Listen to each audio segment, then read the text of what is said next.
impact on everybody. So they're playing really good football right now. That's UNI coach Mark Farley. The Panthers are 1-1 in the Missouri Valley. And Drake is on the road in the Pioneer Football League to take on the University of San Diego. High school football's next on the Scouting Report.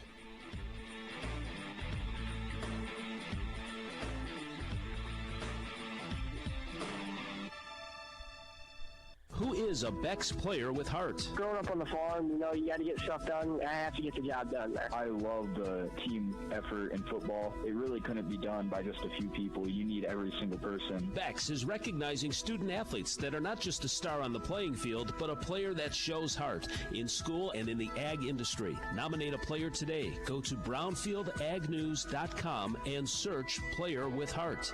Beck's, we are and will remain farmers at heart. Farmers at heart. At Beck's, that's who we are. For over 100 years, the Beck family has lived and farmed in central Indiana. Today, we're proud to serve a dedicated community of farmers in Iowa. To us, helping farmers succeed means so much more than just being a great seed supplier. Our family of employees and dealers are committed to helping farmers seek new challenges, push boundaries, and innovate in an ever-changing industry. That's what makes Beck's different. We love what we do. We are and will remain farmers at heart.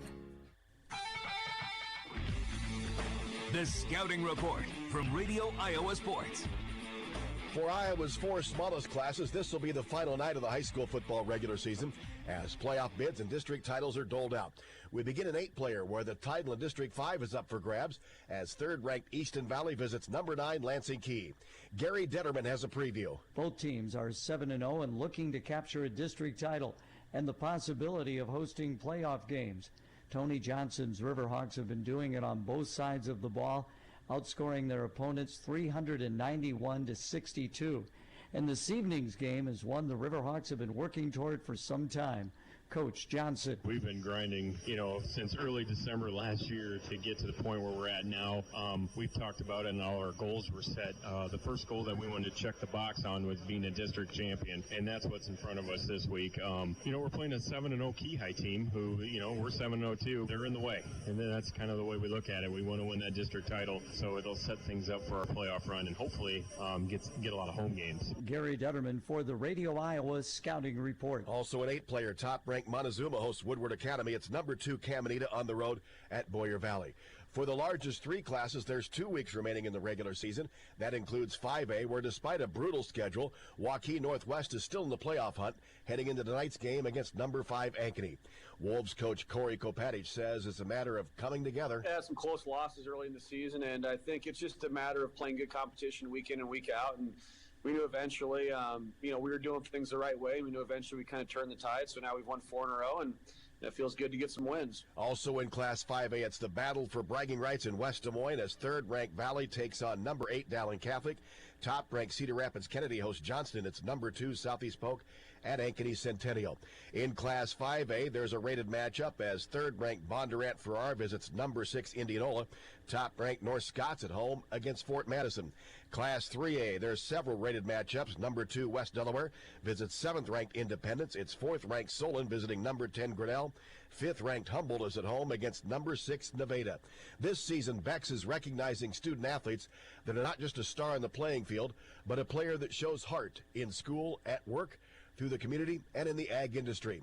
Sterling Hawk of MOC Floyd Valley has worked on his grandfather's farm since he was young, and his role has increased over the years. Having to go to the elevator and back and learn all these rations for our cattle at the farm and just learning a lot of new stuff about what we need for planting season and, what we need if something breaks down in the combine and what that, and just being able to know new stuff while we're out there working. Jace Bedwell from Interstate 35 says agriculture is in his family's DNA, and he's a 5th-generation farmer. It's really nice to just carry on the generations and lead our name on and the Bedwell name, and we raise a lot of cattle, and I do a lot of hay. I help my dad and help the neighbors with hay, throw hay, and yeah, it's a lot of hard work. Landon Stolte from Lisbon is motivated by the role farming plays in the community. When I'm farming, I just think about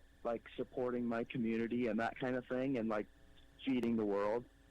Just like I like to think about like supporting my community. That's one of the main things I think about. He spends a lot of time in the show ring and says it can be even more competitive than athletics. I've been showing pigs since I've been in the 4th grade, and I'm now a junior, so I've been in it for quite a while. And yeah, it's a lot of work during the summer, but it's really worth it. It's a lot of fun. Connor Hansen of Webster City says agriculture became a way of life while working on the family farm. He's also a junior firefighter and says the lessons he's learned has carried over to athletics. Yeah, really just getting that leadership from being a leader on the team to watching the leaders teach me at the fire department, watching the agronomist pick the decisions of what corn to grow where, just what leadership is. Beck's Players with Heart. The rest of Week 8 is next on the Scouting Report.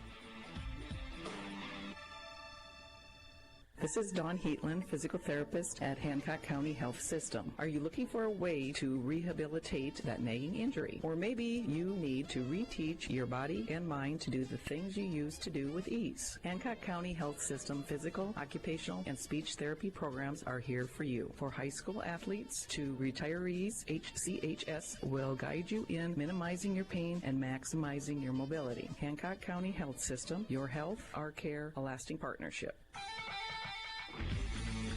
The Scouting Report from Radio Iowa Sports. Raideds collide for the District 2 title in Class A when 4th-ranked North Butler visits number 1 West Hancock. Dylan Dierberg has a preview. The Bearcats may be the surprise team of the year in Iowa. North Butler has jumped over, or rather ran through, several obstacles this season, picking up multiple school records and program firsts along the way to an undefeated record. Bearcat head coach Jordan Vanderloop says his group has high goals for this season and is never satisfied with where they're at. We're just keep raising the bar and, like I said, take it 1 week at a time. Just not being satisfied where we're at, trying to get better week after week. And just trying to show everyone that we are a good football team and not one to be overlooked. Both the Eagles and Bearcats play the same style of football. A punishing downhill running game averaging over 7 yards per carry cashes in on good field position provided by stellar defense, allowing under a touchdown per game. Experience in this situation is the only glaring difference between the teams, and it's something Coach Vanderloop talked to his group about leading up to the game. They're a program that's rich in tradition. We kind of talked about how this isn't new to them. They've been so good over the past couple of years that they find themselves in this position a lot, and this is something brand new for us. Something has to give between these two undefeated teams on Friday night. Kickoff for the district title game is set for 7 o'clock from Britt. That's Dylan Dierberg reporting. Also in Class A, Grundy Center is ranked 2nd and will lock up the District 3 championship with a win at home over North Tama. Jeff Ramin reports. North Tama fell last week to Wapsie Valley, bringing in the possibility of a 3-way tie atop the district. But the Grundy Center Spartans are hungry for a win. Here's head coach Travis Zajac. Two teams that have one district loss. We don't have one. We want to remove all doubt from the situation, go out and play clean, play well, get out of there with a win. But again, like I said, it's going to be a slugfest. It's going to take all 48 minutes to make sure we get that thing done. Spartans were undefeated in the regular season in 2020, just one regular season loss in 2019. That came to North Tama. It was a difference-making game where, in my tenure here, wins and losses here and there, but just the way that our kids responded to that. We still have kids that are playing for us now that were on that team, that were meaningful contributors on that team. They know what North Tama is going to bring to the table. Different story in 2021. It's going to be a great Friday night under the lights for a district championship. North Tama looking for a signature win and a share of a district title. Grundy Center Spartans looking for the district title. It's all on the line from Grundy Center on Friday night as the Spartans host the Red Hawks. Reporting for the Radio Iowa Scouting Report, I'm Jeff Ramin. Also in Class A, 3rd-ranked North Lynn is at home against Maquoketa Valley. Class 1A tonight, top-ranked Van Meter plays host to 9th-ranked ACGC. It's number 2 Iowa City Regina hosting Durant. 3rd-ranked Underwood is at home against Carroll Kemper, while number 4 Dike New Hartford is on the road at Central Springs. Class 2A, top-ranked Southeast Valley visits number 9 Spirit Lake. It's 2nd-ranked Waukon hosting Union. 3rd-ranked West Marshall's on the road at Albee. It's number 4 OABCIG visiting Clarion Goldfield Dows, while 5th-ranked West Lyon visits Cherokee. The playoffs in 8-player through 2A begins next week. That's all for the Scouting Report. For Radio Iowa Sports,